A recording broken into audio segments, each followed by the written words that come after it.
President Trump vowed via Twitter on Tuesday morning that anyone who vandalizes any monument, statue or other such federal property will be arrested and face up to 10 years in prison, citing a little-known 2003 piece of legislation. His announcement comes after he decried an attempt by demonstrators to remove a statue of Andrew Jackson that sits across from the White House. Referencing the Veterans Memorial Preservation Act in a separate tweet, Trump warned such protesters, "Beware."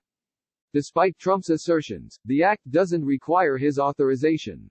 Passed in 2003, it states that a person who willfully injures or destroys, or attempts to injure or destroy, any structure, plaque, statue, or other monument on public property commemorating the service of any person or persons in the armed forces of the United States shall be fined under this title, imprisoned not more than 10 years, or both. The act, whose text can fit on a single page, was passed with bipartisan support following vandalism at various veterans' cemeteries.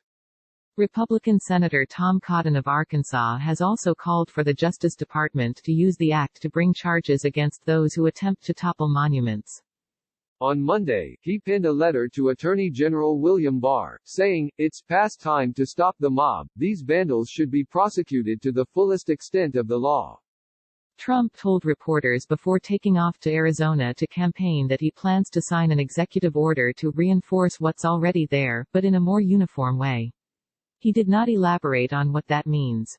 "We are looking at long-term jail sentences for these vandals and these hoodlums and these anarchists and agitators and call it whatever you want," Trump said.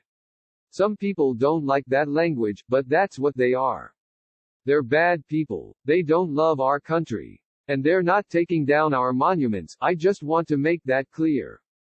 Chad Williams, chair of the Department of African and African American Studies at Brandeis University, calls Trump's plan for an executive order problematic. "How an order like that would actually be enforced remains to be seen," he said. "But what this thing speaks to in a really problematic way is the president's desire to tamp down, to crush any forms of protest and dissent and to weaponize the various apparatuses of federal government, including the military, National Guard, Secret Service, to act as agents of enforcement." More than 70 Confederate monuments have been taken down since the 2015 shooting at a Charleston, South Carolina, church, according to data compiled by The Washington Post. The paper said about a third of those monuments were forced down in the weeks following the death of George Floyd, a black man who was killed when a police officer held a knee to his neck for more than 8 minutes.